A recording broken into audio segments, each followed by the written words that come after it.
네, 안녕하십니까? 소리 잘 들리시나요? 네. 어, 우리 성도님들께서 많이 기도해 주시고 또 염려해 주신 덕분에 제가 많이 회복이 되고 있습니다. 뭐 어제 자세하게 설명을 안 드렸지만 그래도 말씀은 드려야 될 것 같아서 다시 저의 상황에 대해서 좀 말씀드리겠습니다. 이번 주에 코로나 양성 이 진단이 나와서 제가 자가격리를 시작을 했습니다. 그래서 부득이하게 교회에 모든 문을 닫고 폐쇄하고 또 이번 주 예배를 인터넷으로 드리게 된 점에 대해서 참으로 안타깝고 또 송구스러운 마음이 있습니다. 그러나 우리 성도님들께서는 이 모든 것들을 이해해 주시고 또 오히려 우리 교회와 또 저희 가정을 위해서 기도해 주시는 거에 대해서 다시 한번 깊이 감사를 드리겠습니다. 오늘은 이제 어제에 이어서 성경 일독학교 로마서 개관을 진행하도록 하겠습니다. 어제 사도행전을 통해서 우리가 이제 바울의 삶을 배웠잖아요. 그리고 이제 오늘은 로마서를 통해서 바울의 신앙과 또 그의 믿음에 대해서 우리가 배우게 될 것입니다. 그동안 지난 1년 넘도록 우리가 로마서의 말씀을 제가 매 안식일마다 드렸던 거 기억나시죠? 그리고 이제 오늘로써 로마서의 모든 말씀을 정리하는 차원에서 마지막 시간으로 로마서를 다루도록 하겠습니다. 먼저 우리 로마서의 맨 마지막 말씀을 보겠습니다. 로마서 16장을 열어주시기 바랍니다. 로마서 16장입니다.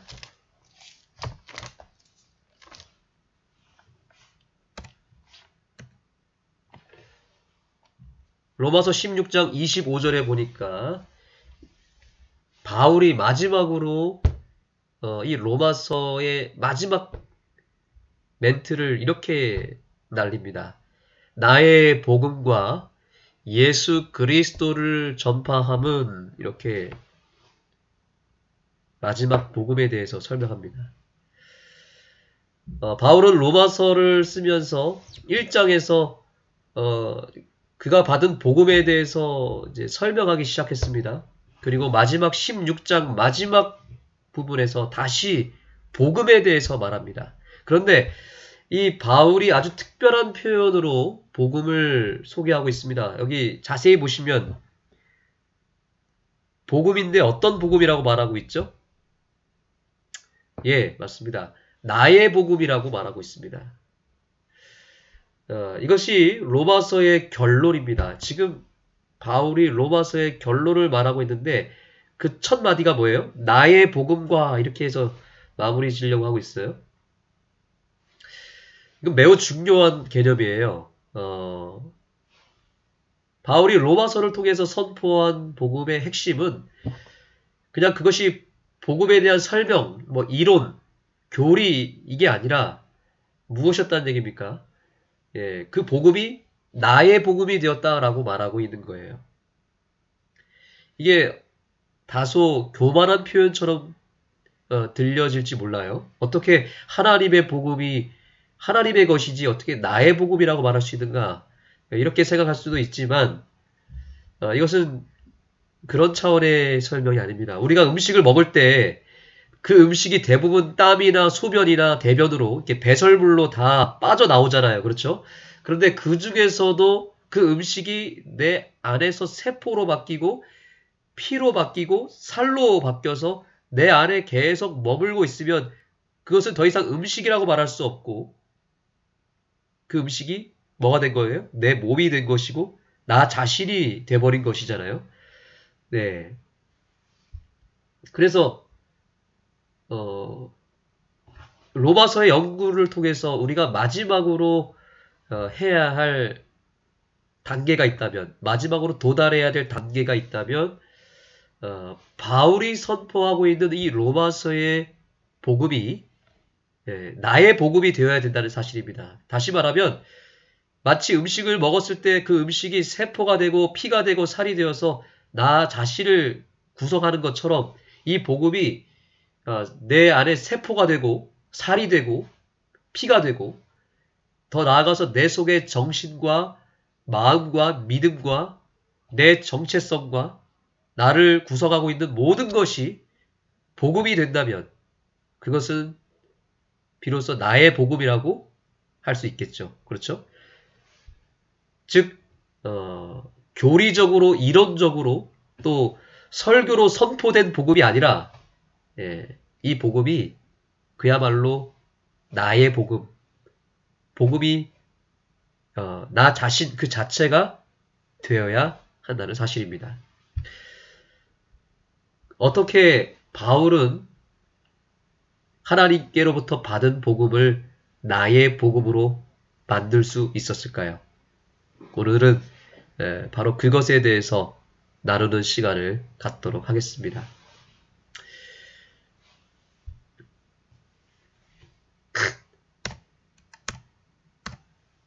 과연 나의 복음은 무엇인가? 이것을 우리가 알아야 되는데요.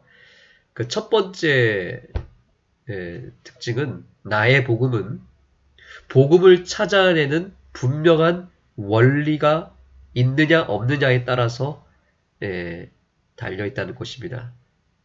복음도 다양하게 종류가 있습니다. 그래서 사도 바울은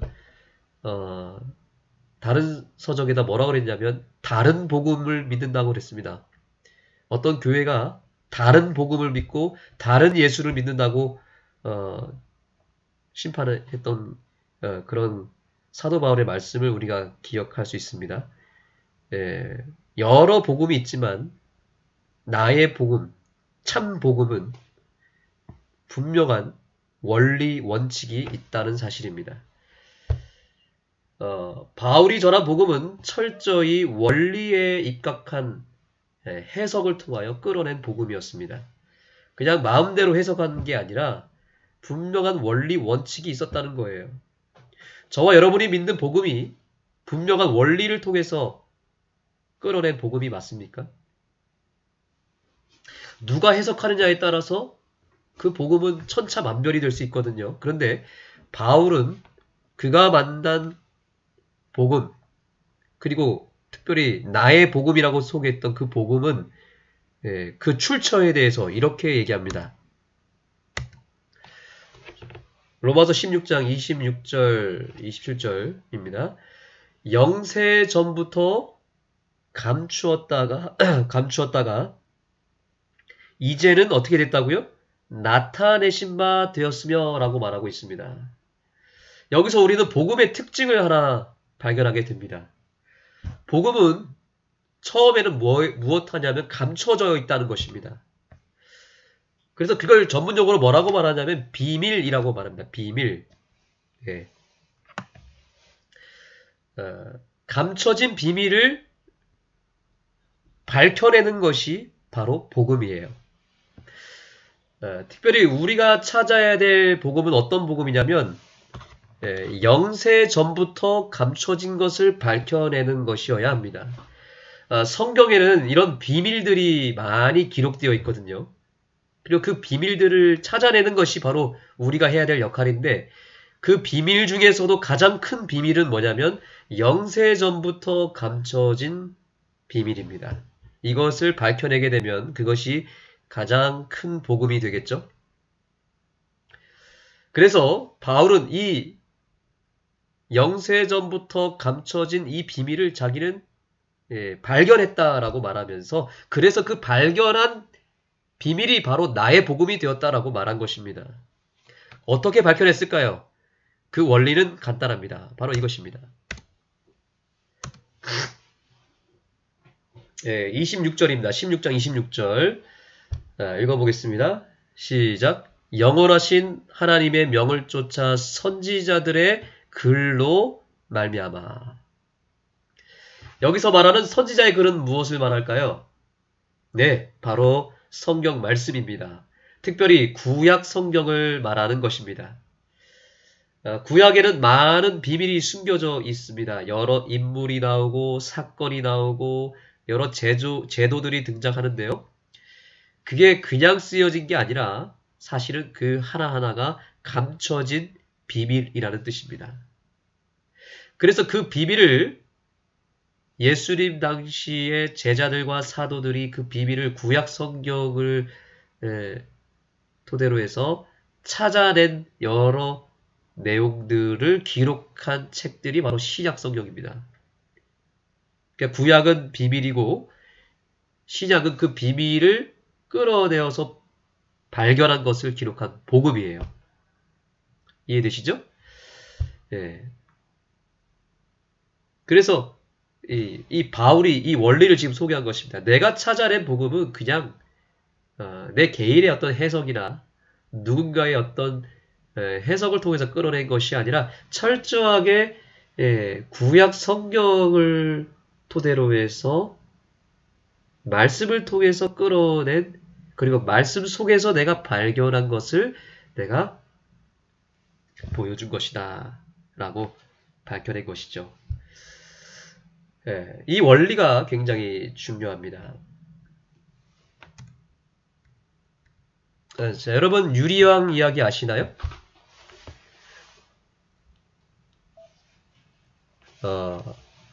이 유리왕 이야기를 다 아실 것입니다. 이 고구려의 건국의 아버지라고 불리는 주몽이 그 아들을 낳고 나서 한 가지 표징을 만들었습니다. 부인에게 한 가지 약속을 합니다. 내가 이제 곧 나라를 세울 테니까 나라를 세우게 되면 아들을 나한테 보내달라고 얘기를 합니다. 그래서 그 아들을 보낼 때 반드시 이 집 뒤에 그 큰 소나무 바위 밑에다가 내가 증표를 하나 심어놨으니까 그 증표를 가지고 나에게 보내라고 말을 합니다. 아내가 그 사실을 그대로 믿고 기다리고 있었습니다. 드디어 주몽이 고구려라고 하는 나라를 세웠습니다. 그러고 나서 이제 이 주몽이 이제 자기의 아들을 이제 만나야 되는데 그 주몽의 부인, 예시 부인이라고 하는 그 주몽의 처가 아들에게 출생의 비밀을 알려줍니다. 너의 아버지는 바로 이 고구려라는 나라의 왕이다. 너는 이제 그 왕의 후계자가 될 것이다. 그러니 너는 아버지가 너를 위해서 남겨두고 간 증표를 가지고 너의 아버지에게 가라 그랬습니다. 그래서 그 주몽이 얘기했던 그 소나무 바위 밑에다가 숨겨놓은 증표가 뭔지를 이제 찾아가지고 파보니까 거기에 뭐가 있었냐면 바로 반쪽짜리 칼이 있었던 것입니다. 칼이 반으로 쪼개져 있었습니다. 그래서 그 반을 쪼갠 그 칼 중에서 하나는 주몽이 가져가고 그 나머지 쪼갠 나머지 칼을 바로 그 소나무 바위 밑에 숨겨놨던 거죠. 그래서 그 아들 유리에게 바로 이 반쪽짜리 칼을 이제 보따리에 싸매게 하고 주몽에게 찾아가게 합니다. 주몽은 이제 아들이 오기만을 기다리고 있었겠죠. 그랬을 때 주몽이 이제 한 아들이 자기가 당신의 아들이라고 하면서 찾아왔다고 하는데 그냥 바로 아들로 인정하고 받아들이면 되겠습니까? 안 되겠죠? 어떻게 해야 될까요? 증표를 꺼내야 됩니다. 그 증표가 뭐였습니까? 바로 이 칼이었습니다. 이 칼을 꺼내서 서로가 뭐 하는 겁니까? 맞대어 보게 해야 되겠어요. 그래서 칼이 만약에 칼을 아무리 다른 사람들이 칼을 많이 가져와도 이 칼이 주몽이 가지고 있는 칼과 맞지 않으면 아들이 될 수 있을까요? 안 될까요? 아들이 될 수 없습니다. 반드시 칼은 칼이지만 이 주몽이 갖고 있는 칼과 맞아 떨어져야만 진짜 주몽의 아들로 판명이 나겠죠. 그래서 이 유리왕이 꺼낸 칼과 주몽의 칼과 맞대어 봤더니 드디어 그 칼이 일치되었다는 것입니다. 그래서 유리 왕이 탄생했다라는 우리나라 고구려의 건국 신화 이야기가 있습니다. 제가 이 신화 이야기를 왜 하고 있을까요? 여기서 우리가 주목해야 될 것은 바로 이 반쪽짜리 칼입니다. 이 반쪽짜리 칼은 사실 별로 쓸데없고 볼품도 없는 부러진 칼입니다. 이 부러진 칼은 정말 가치가 없어 보입니다. 그런데 이것이 당장은 사용하기가 어렵고 의미가 없다 할지라도 이 유리의 칼이 주몽의 칼을 만나서 딱 맞대었을 때를 거기서 엄청난 가치가 흘러나왔다는 것입니다. 그래서 이 유리가 이 반쪽짜리 칼, 볼품없는 이 칼을 주몽의 칼과 만나서 맞대지 않았다면 의미 없었겠죠. 예. 우리가 이 사실을 통해서 굉장히 중요한 진리를 깨달을 수가 있습니다. 자, 여러분 여기 이 표를 보시죠. 세상에는 이렇게 부러진 반쪽짜리 칼이 많이 있습니다. 이것을 저는 이렇게 표현하고 싶습니다.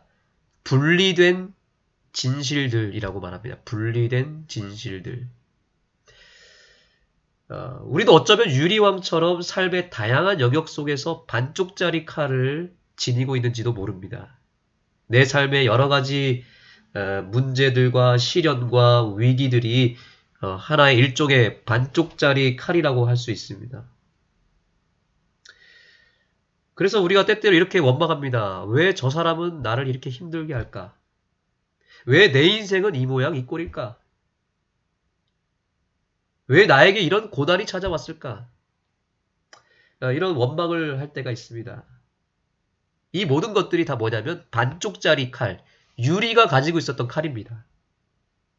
그런데 이 유리는 이 칼을 발견했을 때 실망하지 않고 어떻게 했습니까? 아버지 주몽에게 찾아가서 그 주몽이 가지고 있는 칼과 연결을 시켰더니 그가 가지고 있는 반쪽짜리 칼의 진정한 의미를 깨닫고 그의 삶에 반전을 일으키지 않았습니까?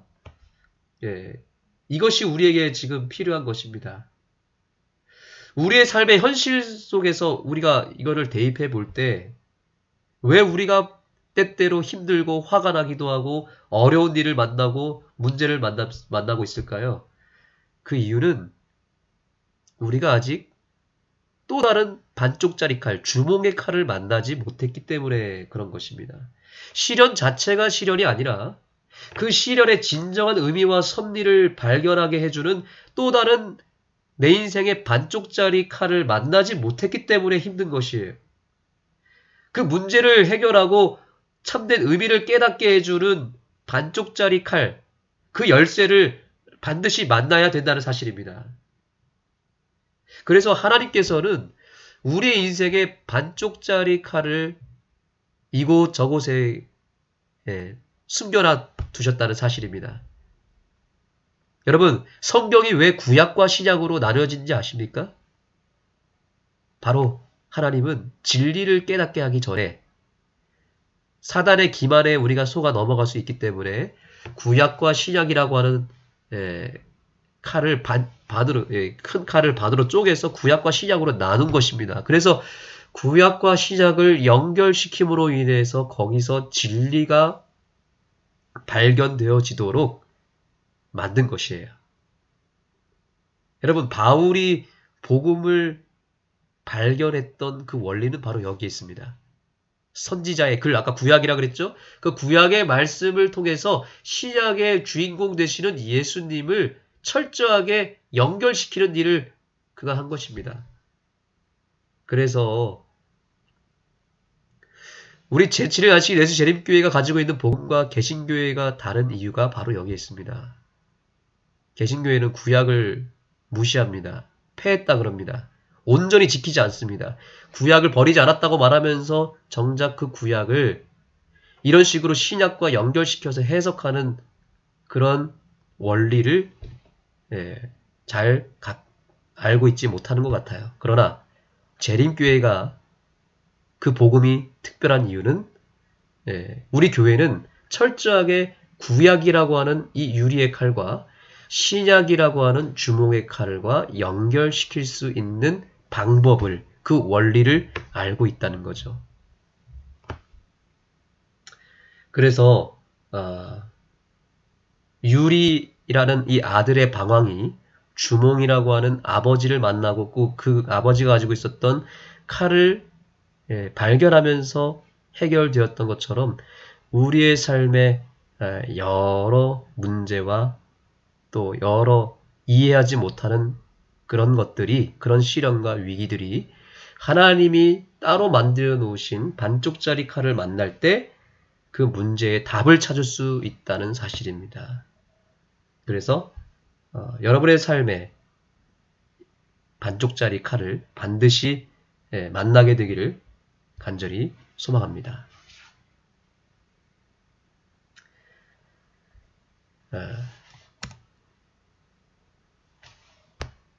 그래서 영원하신 하나님의 명을 쫓아 선지자들의 글로 말미암아 복음의 원리를 온전히 깨달았던 그 바울이 드디어 자기가 말씀 속에서 발견한 그 복음을 나의 복음으로 선포한 것입니다. 우리 안흥교회 성도 여러분의 삶에도 나의 복음이 있었으면 좋겠습니다. 바울처럼 우리가 복음을 온전히 발견할 수 있는 원리를 이 재림교회를 통해서 배운 다음에 말씀에서 진정한 참된 복음을 발견했으면 좋겠습니다. 신천지나 여러 교회 사람들이 나름대로 자기들도 복음을 가지고 있다고 말하지만 신천지 같은 경우는 그 해석이 누구의 해석이냐면 이만이라고 하는 그 교주의 해석입니다. 그 해석이 정말 기가 막히게 보이고 뭔가 그럴듯하게 보이지만 사실 자세히 들여다보면 복음의 원리가 전혀 없습니다. 해석의 원리가 없습니다. 이만이라고 하는 사람이 자기 마음대로 해석하고 마음대로 껴나 맞추고 이상한 반쪽짜리 칼을 갖다 붙여가지고 희한한 복음을 만들었습니다. 그래서 그것이 사람들을 미혹하게 하는 독이 되지 않았습니까? 그러므로 우리가 이 바울을 통해서 참된 복음을 발견할 수 있는 원리와 그 해석 방법을 배워서 정말 나의 복음, 진정한 참 복음을 우리 모두가 소유했으면 좋겠습니다. 두 번째, 나의 복음이란 무엇인가? 그것은 순종케 하는 능력을 가져야만 그것이 진짜 복음이라고 볼 수 있다는 것입니다. 바울은 나의 복음을 설명하면서 바로 다음과 같은 말씀으로 그것을 증명합니다. 한번 같이 읽어볼까요? 모든 민족으로 믿어 순종케 하려고 알게 하신 바 그 비밀의 계시를 쫓아 된 것이니. 여기 그가 소유한 복음은 어떤 복음이래요? 그가 소유한 복음은 이론으로 끝나거나 그냥 마음속에서 감동받고 끝나는 복음이 아니라 그 복음이 반드시 어디까지 이르러야 된다는 거예요? 하나님의 율법을 순종케 하는 능력을 발휘해야 된다고 말하고 있는 것입니다. 이것이 진짜 복음이에요. 이것이 진짜 나의 복음입니다. 가짜 복음의 특징은 뭐냐면 그냥 감동받고 눈물 흘리고 그냥 은혜받고 끝나는 복음이에요. 전혀 내 삶의 변화와 율법을 지키도록 하는 게 아니라 오히려 율법을 더 못 지키도록 만들어요. 우리가 용서받고 구속받은 걸로 끝났다 이미. 율법 지킬 필요 없다. 이렇게 끝나는 복음들이 너무 많습니다. 세상에. 그래서 교회가 점점 타락하고 교회가 변화되지 못하는 이유가 바로 거기에 있는 거죠. 참 복음을 만나면 절대로 그렇게 되지 못합니다.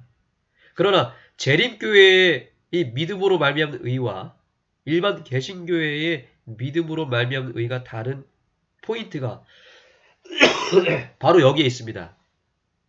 그것은 무엇입니까? 그것은 우리가 가진 복음은 우리를 구원케 하고 용서도 받게 하고 거기서 끝나는 것을 넘어서 반드시 율법을 순종하는 데까지 이른다는 것이죠. 여러분, 우리가 기억해야 될 사실이 있습니다. 교리는 우리를 지켜주지 못한다는 거예요. 예수를 믿으면 죄를 지을까요? 안 지을까요? 우리는 예수를 믿는다고 말하지만 여전히 죄를 짓고 살아갑니다. 교리는 우리를 죄로부터 막을 수 없다니까요. 그러나 복음은 죄를 막을 수 있는 능력을 가지고 있습니다. 우리가 이쯤에서 오늘 로마서 개관 시간이기도 하기 때문에 이 로마서의 개요를 좀 살펴보겠습니다. 보시면 로마서의 구조를 보시면 로마서는 정확하게 두 부분으로 나눠집니다. 1장부터 8장은 복음을 교리적으로 설명한 거예요. 그래서 1장부터 5장은 칭의에 대한 부분이고 6장부터 8장은 성화에 대한 부분입니다. 그리고 거기서 교리를 설명하는 걸로 끝나는 게 아니라 9장부터 16장 나머지 반토막은 뭐예요? 복음을 실천할 수 있는 방법들을 제시합니다. 복음의 실천편입니다. 9장부터 11장은 이스라엘 백성들에 대한 적용이고요. 12장부터 16장은 그리스도인들에 대한 적용입니다. 바울이 믿음으로 말미암는 의를 주제로 쓴 책이 두 책이 있어요. 로마서와 갈라디아서인데 그런데 그 분량이 갈라디아서는 6장밖에 안 되고요. 로마서는 그 2배 이상인 16장까지 됩니다. 왜 이렇게 차이가 날까요? 갈라디아서는 이미 갈라디아 백성들에게 복음이 오래전에 증거되었고 그들에게는 핵심만 전해주면 되었지만 이 로마서의 대상인 로마인들에게 전할 때에는 복음을 처음 전하는 것이었기 때문에 교리적으로 설명할 뿐만 아니라 이 복음을 교리적으로 설명할 뿐만 아니라 그것을 실천에 옮길 수 있는 방법까지 줄 수 있어야 되기 때문에 16장까지 쓴 것입니다. 그래서 바울은 얘기하는 것입니다. 복음은 우리를 구원해 줄 뿐만 아니라 우리의 죄를 용서해 주는 것으로 끝나는 것이 아니라 우리가 뭐 할 수 있다는 거예요? 얼마든지 성화될 수 있고 복음을 통해서 우리는 얼마든지 말씀에 순종할 수 있고 변화될 수 있고 적용할 수 있다는 사실을 알려주기 위해서 로마서를 이렇게 길게 쓴 것입니다. 요한일서 5장 18절에 보시면 하나님께로 난 자마다 무엇한다고 말하고 있죠? 범죄치 아니하는 줄을 우리가 아노라. 뒤에 말씀도 다 같이 읽겠습니다. 시작. 하나님께로서 나신 자가 저를 지키시며 악한 자가 저를 만지지도 못하게 하느니라. 자, 하나님께로부터 우리가 거듭나야 되는 이유가 뭐예요? 하나님께로부터 나신 자, 즉 예수님께서 우리를 지켜주시고 우리로 하여금 죄를 이길 수 있도록 역사해 주신다는 사실입니다. 한번 따라해 보겠습니다. 하나님께로부터 난 자는 죄를 이길 수 있다. 하나님께로 우리가 반드시 태어나야 되는 이유는 즉 복음을 통해서 내가 거듭나야 되는 이유가 바로 여기에 있는 것입니다.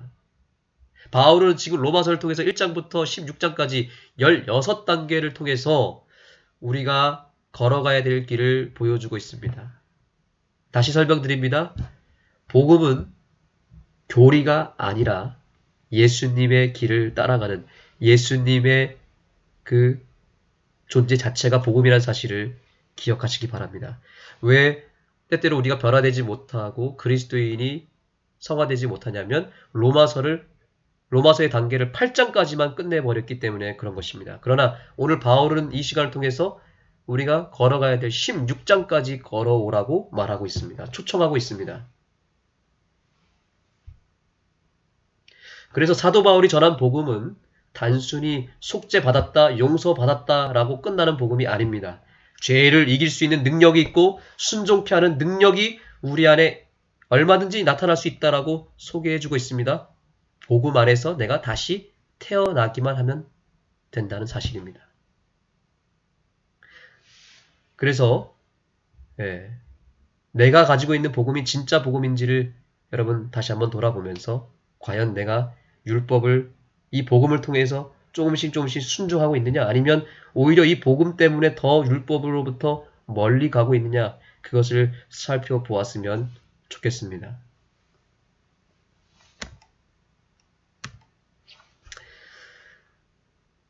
네, 마지막 세 번째입니다. 나의 복음은 과연 어떤 특징을 갖고 있는가? 그것은 나를 경고케 하는 능력이 있어야 된다는 사실입니다. 바울이 나의 복음이라고 주장하면서 마지막 말씀 속에 그 명확한 이유를 마지막으로 설명하고 있습니다. 한번 보겠습니다. 자, 로마서 16장 26절 27절입니다. 이 말씀은 다 같이 읽겠습니다. 시작. 이 복음으로 너희를 능히 경고케 하실 지혜로우신 하나님께 예수 그리스도로 말미암아 영광이 세세 무궁토록 있을지어다. 아멘. 자, 여기 보세요. 바울이 소개했던 나의 복음은 결국 어떻게 하고 있다고 말하고 있습니까? 이 복음으로 너희를 능히 무엇하게 한다고요? 경고케 하신다고 말하고 있습니다. 우리가 반드시 깨달아야 될 사실은 나의 복음을 소유해야만 내가 살아남을 수 있다는 사실입니다. 만약에 복음이 없으면 언젠가는 반드시 무너지게 되어 있습니다. 그러나 나의 복음을 소유하게 되면 그 복음이 나를 끝까지 지켜줄 것이고 나를 더욱 강하게 만들 것이고 견고하게 해줄 것입니다.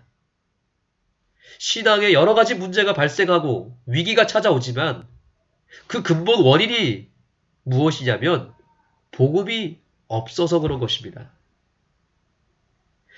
그 이유는 바로 그거 하나뿐이에요. 사실은. 복음이 없기 때문에 신앙에 다양한 문제가 생기는 거예요. 여러분 꼭 기억하시기 바랍니다. 어떤 방법을 동원해서라도 반드시 나의 복음을 소유하시기 바랍니다. 위기가 닥쳤을 때에 복음이 없는 사람은 반드시 무너지게 되어 있습니다. 지금은 잘 드러나지 않습니다. 교회를 잘 다니고 신앙생활을 순조롭게 해왔다 할지라도 마지막 때에 선지자는 분명히 얘기했습니다. 마지막 때에 강력한 시련의 바람이 온 세상에 그리고 이 교회에 우리 신앙에 불어닥칠 것이라고 말하고 있습니다. 그때 알곡과 가라지가 가려지게 됩니다. 알곡과 가라지의 차이가 무엇이죠? 겉모양은 둘 다 비슷해요. 그런데 뭐가 다르냐면 내용물이 달라요. 복음으로 채워진 사람은 알곡이에요. 그러나 복음이 없거나 아니면 변질된 다른 복음을 소유하고 있으면 가라집니다. 바람이 불면 드러나게 되어 있어요. 시련이 오면 그 시련의 바람 때문에 알곡은 살아남지만 가라지는 분명히 그때 휘날리게 되어 있습니다. 저 같은 목사라도 예외가 없습니다. 겉모습은 제가 이렇게 목사로 보이고 교회 지도자이고 모태신앙자이고 삼육 출신이고 이거 다 껍데기에 불과합니다. 무슨 교회 안에서 좋은 자리를 차지하고 무슨 회장 자리 그것을 그 자리에 앉는다고 해서 그게 의미가 있을까요? 그거 다 껍데기에 불과합니다. 아무 의미가 없습니다. 내용이 있느냐 없느냐가 중요하지 우리의 주변 환경과 겉모습과 상태가 중요한 게 아니라는 거죠. 아무리 겉모습이 경건하고 안식일도 잘 지키고 교회를 잘 다니고 교회 일을 열심히 하고 좋은 자리를 차지한다 할지라도 바울이 말하고 있는 이 나의 복음을 소유하지 못한다면 가라지처럼 언젠가는 떠나가게 될 것입니다. 최근에 우리 교회를 떠난 한 목사님의 슬픈 안타까운 인터뷰를 제가 본 적이 있습니다. 강모 목사님이죠. 여러분들이 이미 잘 알고 있는 목사님일 테지만요. 그가 말한 내용을 제가 듣고 그가 인터뷰한 내용을 듣고 내린 결론이 있습니다. 아, 목사라 할지라도 복음이 없으면 결국 망가지는구나. 그리고 교회를 떠나게 되어 있구나. 그리고 교회를 공격하게 되는구나. 사단의 도구가 될 수 있다는 거죠. 예수님이 이제 새 예루살렘을 이끌고 재림 이후에 다시 마지막으로 이 지구상에 올 때 어떤 일이 벌어진다고 그랬습니까? 사단과 그 세력들이 새 예루살렘을 향해서 돌진한다고 그랬습니다. 마지막 공격을 한다고 그랬습니다. 복음이 없으면 얼마든지 그렇게 될 수 있다는 거예요. 그 강모 목사님이 뭐라고 얘기했냐면 안식일 교회는 복음이 없다라고 얘기하면서 거기는 십자가도 믿지 않고 안식일을 지켜야 구원받는다고 믿는 사람들입니다. 자기가 수십 년 동안 교회를 다니고 목회를 했지만 여기에서는 십자가의 은혜를 발견한 적이 없다. 이렇게 얘기하면서 그는 이제야 복음을 발견했다고 얘기하는데 정말 기가 차더라고요. 그러면서 저는 결론을 내렸습니다. 아, 교리가 사람을 구원하는 것이 절대 아니구나. 그 목사님은 목회를 수십 년간 했지만 정작 나의 복음이 없었던 것입니다. 나의 복음이 없었기 때문에 교리에만 치중했기 때문에 교리를 달달 외웠겠죠. 교리를 증거했겠죠. 그러나 나의 복음이 정작 없었기 때문에 가라지가 된 것입니다. 성도 여러분, 우리는 절대 가라지가 되어서는 안 되겠습니다. 반드시 나의 복음을 소유해야 됩니다. 복음이 없다면 다양한 형태로 문제가 발생할 것이고요. 언젠가는 결국 휘날리게 되어 있습니다.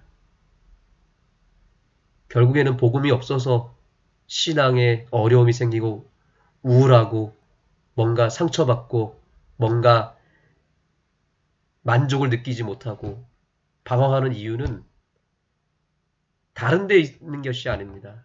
자꾸 교회의 문제를 삼고 어떤 사람의 문제를 삼고 어떤 조직의 문제를 삼으면서 그래서 자기가 이런 조직 때문에 이런 교회 때문에 교회의 누구 때문에 또 가족의 누구 때문에 이웃의 누구 때문에 내가 하나님을 떠났다라고 말하지만 그렇지 않습니다. 복음을 제대로만 경험한다면 나의 복음을 가지고 있다면 이 바울처럼 나는 나의 복음이 있기 때문에 내가 죽는다 할지라도 순교를 나간다 할지라도 내가 감옥에 들어간다 할지라도 나는 절대 흔들리지 않고 견고하게 있었다라고 바울이 고백하지 않습니까? 이 복음이 우리를 경고케 한다는 사실입니다. 나를 경고케 하는 이 복음을 내가 소유하고만 있으면 절대로 흔들릴 일이 없습니다. 그런데 이 복음이 없으면 언젠가는 흔들리게 되어 있습니다. 저는 우리 아는교회 모든 성도님들과 함께 이 복음 안에서 견고하게 이 교회를 세우고 우리의 신앙을 함께 세웠으면 좋겠습니다. 절대로 우리는 흔들려서는 안 됩니다. 복음 안에서 똘똘 뭉쳐야 되겠습니다. 제가 최근에 미국의 한 선배 목사님으로부터 감동적인 이야기를 들었습니다.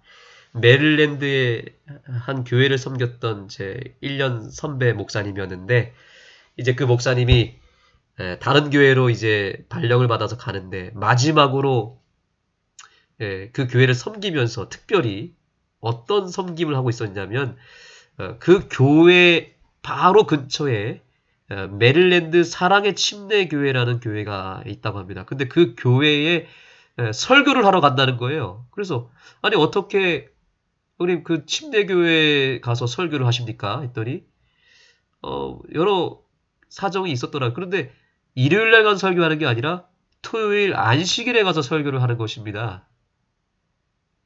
깜짝 놀랐습니다. 어떻게 그게 가능하냐고 물어봤더니 그 선배 목사님이 저에게 이렇게 쪽지를 보내왔습니다. 우리 교회의 한성호 목사님 잘 아시죠? 성결교회에서 개종하신 분입니다.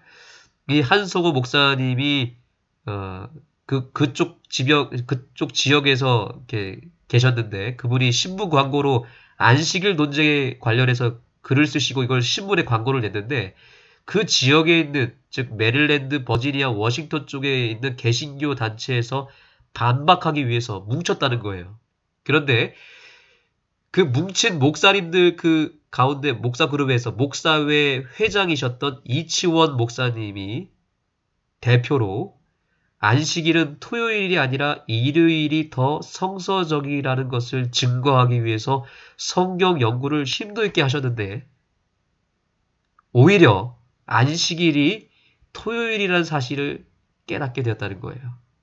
그래서 토요일에 온 가족들과 성도들이 예배를 드리기 시작했다는 것입니다. 그래서 1년 동안 한 달에 한 번씩은 꾸준히 설교하고 성경 공부하면서 안식일에 대해서 공부하고 우리 안식일 교회의 복음을 우리 선배 목사님이 그 침례 교회에 가서 증거했다는 것입니다.